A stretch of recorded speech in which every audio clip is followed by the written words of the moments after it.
Aujourd'hui, on va regarder comment utiliser une balance en se servant de ce qui est écrit à la page 301 de ton cahier.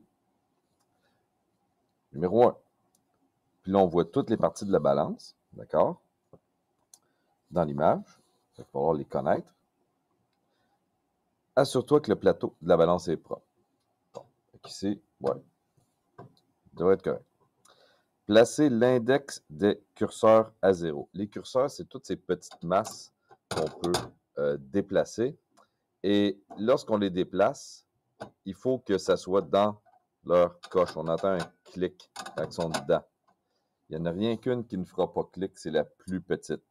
Fait qu'on les tasse toutes complètement à gauche pour que ça donne 0. Et là, notre balance est supposée indiquer 0. Alors, ce qu'il ne mentionne pas dans le cahier, c'est qu'il faut d'abord ajuster notre balance. Donc, ici, au bout, si les deux lignes ne sont pas vis-à-vis, c'est que ma balance n'est pas à 0. Quand elle n'est vraiment pas à 0, des fois, le coupable, c'est une espèce de petite masse noire qui est en arrière, qui peut être déplacée. Donc, on peut la coller complètement sur le bord. Et là, tout d'un coup, ma balance semble être un peu plus proche du 0. Mais pas encore tout à fait. C'est pas parfait.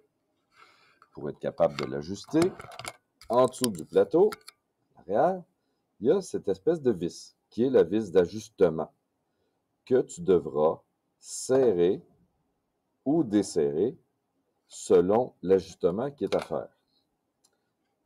Donc, je regarde qu'est-ce qui se passe avec mes aiguilles à l'avant de la balance. Et là, je vais me mettre à serrer cette vis. Et à chaque fois que je la serre, je regarde si je m'approche de l'équilibre à 0 ou je m'en éloigne. Si je m'en éloigne, ben là, il faudrait plutôt que je desserre. Mais dans ce cas-ci, je vois que je m'en suis approché. Alors, je vais serrer encore un peu. Jusqu'à ce que les deux lignes soient vis-à-vis le 0. Il faut y aller tout doucement à la fin lorsqu'on est proche. Et on essaie d'atteindre la perfection. Et c'est sûr que la balance peut se promener un bout de temps. Il faut attendre qu'elle se stabilise. Si tu vois que la balance ne bouge pas facilement, ça arrive que ici, il y a une partie qui est magnétique un peu. Ça se peut que ça coince. Dans ce temps-là, ce qu'on fait, c'est qu'on brasse un peu. Il faut que tu vois que ta balance bouge très bien. Okay? Sans que ça semble frotter. Là, tu vois, j'ai trop vissé. Je suis descendu en bas de la ligne du 0. Donc, je dois revenir légèrement en arrière. Donc, une fois qu'on atteint le 0 parfait, okay, que tes deux lignes soient vis-à-vis, il faut vraiment que tu fasses ça en premier, comme il faut. Là, on va commencer à peser les objets. Notre balance est ajustée à 0. Okay, disons qu'elle l'est. Je mets, si c'est un objet solide qui ne fera pas de saleté, je peux mettre l'objet directement sur la balance. Et là, tu vas commencer par ce bloc Lego qui a du métal à l'intérieur. Bon. Donc, ce qu'on fait toujours, on commence tout le temps par les plus grosses unités. Est-ce que mon objet pèse plus que 100 grammes? Non. Parce qu'à 100 grammes, ma balance est tombée complètement en bas. Il faut qu'on atteigne l'équilibre. Donc, mon objet pèse entre 0 et 100. Je ramène la centaine en arrière. Maintenant, je fais les dizaines. Et encore là, il faut que ça soit dans leur coche. 40, c'est pas assez. 50, c'est pas assez. 60. 60, c'est trop. Donc, ça pèse entre 50 et 60. Je reviens en arrière et je termine avec les unités. Et pour finir avec les unités, je vous conseille de prendre la pointe d'un crayon pour être capable de tasser ça légèrement vers la droite jusqu'à ce que tu atteignes l'équilibre. Et une fois que tu atteins l'équilibre, ce qui n'est pas mon cas encore, c'est que tu dois regarder combien que ça donne. Ici, ce sont des entiers et des dixièmes. Donc ici, j'ai 2,6 grammes, mais je dois additionner chacun des curseurs. Donc j'ai 0, plus 50, plus 2,6 qui va donner 52,6. Voilà pour la première mesure. Mais comme je dis, ce n'est pas 52,6. Ma balance n'est pas en équilibre, mais c'est juste un exemple. Il faut faire attention lorsqu'on pèse quelque chose que si, par exemple, mon curseur est ici et que je les additionne, j'ai 50 à l'arrière plus 0,5. Et si tu fais ça, la calculatrice, ça va donner 50,5. Ça n'existe pas des chiffres avec 2 virgules. Je ne peux pas dire 50,0,5. Ça n'existe pas. Mais je vois souvent les élèves faire cette erreur. Donc, prends ta calculatrice. 50 plus 0,5 donne 50,5 ou 0,4 ou 0,3. Bon, selon ce qu'on a placé. Fait que là, pour le premier objet, tu peux suivre les directives pour les autres montages. Mais en gros, okay, tu as ce bloc-là à peser tout seul. Des morceaux de Lego à peser individuellement pour voir s'ils sont tous identiques. Est-ce qu'ils pèsent vraiment toute la même chose? Des pièces de monnaie de différentes années. Tu devras inscrire l'année dans ton rapport et peser chacune des pièces de monnaie. Et pour finir,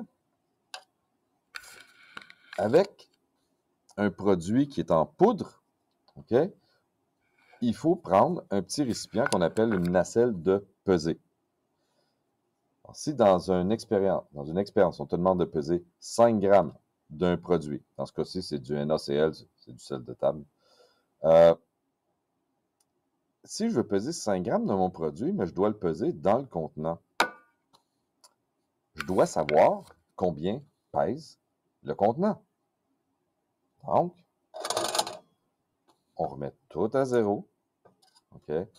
On s'assure que notre balance, encore là, est en équilibre à zéro.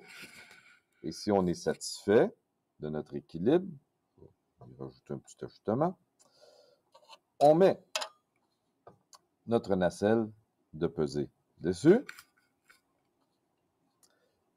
et on doit trouver combien elle pèse.